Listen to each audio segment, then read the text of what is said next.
ব্রত ইউটিউব চ্যানেলে তোমাদের সকলকে স্বাগত। প্রিয় ষষ্ঠ শ্রেণী ছাত্রছাত্রীরা, আজকে আমরা করব রায়মারি প্রথমে 2024 সালের বাংলার 6 নম্বর স্কুলটা আমরা কমপ্লিট করব। দ্বিতীয় পর্যায়ক্রমিক মূল্যায়নে 6 নম্বর স্কুলে তোমরা যারা চ্যানেলে নতুন তোমরা অবশ্যই সাবস্ক্রাইব করো, লাইক করো, কমেন্ট করো এবং ভালো লাগলে বন্ধুদেরকে শেয়ার করো। তো চলো কথা না বাড়িয়ে আমরা পড়াশোনার দিকে এগোই। প্রথম প্রশ্ন, ধানের সবচেয়ে বড় বন্ধুকে? কৃষক, কারণ ধান সে যেহেতু কৃষক না, বৃষ্টি। ধানের সবচেয়ে বড় বন্ধুকে বৃষ্টি, এটা আগেও করেছি, দেখবে কৃষক হবে না, বৃষ্টি। নদীর বাতাস ছাড়ে প্রশ্বাস পার্শ্বে পাকুড় বট আম গাছের শাকে। কোন গাছে? না পাকুড় গাছের শাকে। পরের প্রশ্ন, সাঁওতালি দেয়াল চিত্রে কীরকম ছড়াছড়ি হয়? সাঁওতালি দেয়াল চিত্রে কিসে? চতুষ্কোণ আর ত্রিভুজে ছড়াছড়ি হয়, চতুষ্কোণ আর ত্রিভুজে ছড়াছড়ি। এই কদ্দার অপশন। বিভক্তি কত প্রকার? তোমরা প্রত্যেকে জানো বিভক্তি 2 প্রকার। বিভক্তি 2 প্রকার। সবাই সবার আগে যেতে চায়। আগে হলো কি? এখানে সবাই সবার আগে যেতে চায়, আগে হলোটা কি? অনুসর্গের কাজ করে, অনুসর্গ। আগেটা কি? অনুসর্গ। এরপর দেখো প্রশ্নটা একটু আবছা হয়েছে, সবাই কাছে কোশ্চেন মানছে। সৌম্য সুমিতের পরীক্ষায় ভালো ফল হয়েছে, শূন্যস্থানে অনুসর্গ ভাষা অপেক্ষা সহিত জন্ম। তাহলে কি? সৌম্য অপেক্ষা সুমিতের, অপেক্ষা, তাই না? এইখানে অপেক্ষাটি হচ্ছে অনুসর্গ। সৌম্য অপেক্ষা সুমিতের ভালো ফল হয়েছে পরীক্ষায়, তাই না? এরপরে দেখো 22 নম্বর পেজে আমরা চলে যাচ্ছি। এই 22 নম্বর পেজে পরের যে প্রশ্নগুলো আমরা সমাধান করব। প্রথম প্রশ্ন কি বলেছে দেখো না, বসুধারা ব্রত কোন ঋতুতে পালন করা হয়? তোমরা আগেও এটা বলেছি, বসুধারা ব্রত কোন ঋতুতে পালন করা হয়? না, গ্রীষ্ম ঋতুতে। এখানে অ্যান্সারটা হবে গয় রফলা দীর্ঘই পেট কাটা মন্দেশ্বর, গ্রীষ্ম ঋতুতে। কার ডাকে রাত্রি নেমে আসে? কাকের ডাকে। এখানে কি হবে? কাকের ডাকে। কটক কোন নদীর তীরে অবস্থিত? এটা আগেও বলেছি, মহানদী। মহানদীর তীরে কটক অবস্থিত। এরপরে দেখো এখানে দিয়েছে, বাঘের ছানা কাদায় নেমেছিল কেন? না, বাঘের ছানা কাদায় নেমে মিনি মৎস্য ধরতে। এখানে লিখবে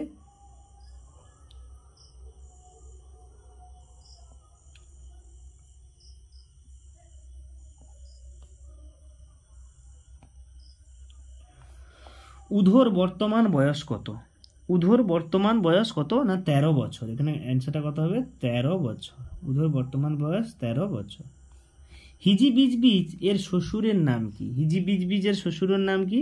না, এখানে মনে হবে বিস্কুট, খাবার বিস্কুট না, তার নামটাই হচ্ছে বিস্কুট। হিজিবিজবিজ শ্বশুরের নাম কি? বিস্কুট। তো এরপরে দেখো বড় প্রশ্নের অ্যান্সারগুলো আমি পরপর করে দিচ্ছি, তোমরা এখান থেকে দেখে নাও, কোনো সমস্যা হলে আমাকে কমেন্টে জানাও। দেখে একটা কি বলেছে, বাস ডিপোয় যাত্রীরা কি করে? তো সাহিত্যিক সুভাষ মুখোপাধ্যায় মরশুমের দিনে নামক রচনায় বাস ডিপোয় ব্যস্ত ছবি ধরা পড়েছে ছোট মফস্বল শহরে। তো এখানে দেখো 3 দাগের 1-এর অ্যান্সারটা কি সুন্দর করে দেওয়া আছে। তো এখান থেকে তোমরা এইভাবে লিখলে কিন্তু পুরো ফুল নাম্বার পাবে। তো এইভাবে তোমরা লিখবে, আমি আর পড়ছি না, অনেকটা সময় নষ্ট হয়ে যাবে। অথবা বলছে দেয়াল চিত্র করার জন্য কি কি উপাদান ব্যবহার করা হয়? তোমরা জানো সাধারণত দেয়াল চিত্র লালচে গিরি মাটি অর্থাৎ গেরুয়া রঙের মাটি ব্যবহার করা। এরপর গিরি ফল চুবিয়ে ঘরের দরজায় মাথায় এবং দুপাশে দেয়ালে ছোপ দেওয়ার রেওয়াজ লক্ষ্য করা যায়। এছাড়া বেশ কিছু আদিবাসী সমাজ দেয়াল চিত্র আঁকার জন্য বিভিন্ন লৌকিক উপাদান ব্যবহার করে থাকে। পিঁপড়েদের ভাষাহীন চলাচল কেমন হয়?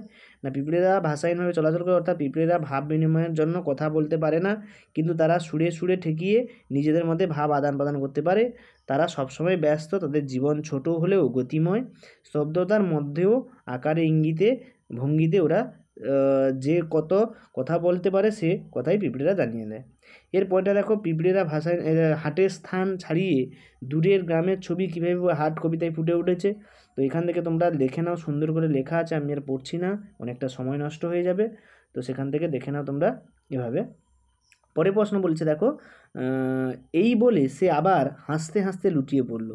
কে কেন হাসতে হাসতে লুটিয়ে পড়লো এটা তোমরা জানো যে হযবরল থেকে নেওয়া হয়েছে। এখানে হিজিবিজবিজ কথকের বলেছেন, যদি পুরো পৃথিবীটা চ্যাপ্টা হতো তাহলে পুরো পৃথিবীর সব জল গড়িয়ে ডাঙায় এসে পড়তো এবং জল ডাঙায় আসার ফলে ডাঙার মাটি সব ঘুলিয়ে প্যাঁচে কাদা হয়ে যেত। হ্যাঁ, এখানে দিয়ে দিয়েছে হাঁটা চলা করতে সমস্যা হতো, তো সেটাই দিয়েছে। এবার হচ্ছে উধো আর বুধোর কীর্তিকলাপ কি? তোমরা জানো উধো আর বুধো 2 ভাই ছিল, দুজনের মধ্যে চেহারা বা আকারগত সাদৃশ্য প্রচুর। দুজন দুজনকে যেমনভাবে ভালোবাসে তেমনই দুজনের মধ্যে সংঘর্ষও লেগে যায় কোথায় কোথায়। তো এখানে এই অ্যান্সারটা দেওয়া আছে একটু বড় করে, তোমরা এখান থেকে দেখে নেবে, আমি ছোটো করে দিয়েছি দেখো। এইভাবে লিখলে কিন্তু পুরো ফুল নাম্বার পাবে। এবং 4-এর দাগে দেখো দুটো রচনা দিয়েছে, তোমরা রচনা এইভাবে লিখবে, তাহলে কোনো সমস্যা হবে না। প্রথমে দিয়েছে দেখো গ্রীষ্মকাল অর্থাৎ গরমকালে রচনা, এখান থেকে এই পর্যন্ত লিখবে 4-এর দাগে 1-এরটা। এবং 2-এরটা বলেছে আমার বিদ্যালয়। তো বিদ্যালয় আমার বিদ্যালয়ে নিজের মতো তোমাদের এখানে বিদ্যালয়ের নাম দেবে। এখানে দক্ষিণ চব্বিশ পরগনা থেকে, যেহেতু আমি উত্তর চব্বিশ পরগনা থেকে বলছি, সেখানে উত্তর চব্বিশ পরগনা আছে, তো তোমরা এখান থেকেই সুন্দর করে লিখবে।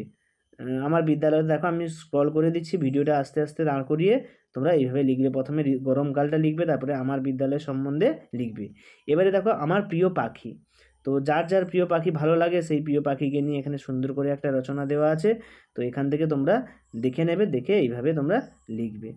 তো আমরা 1 নম্বর স্কুলটা কমপ্লিট করে ফেললাম। দেখা হবে পরের ভিডিওতে 2 নম্বর স্কুলটা। তো চলো।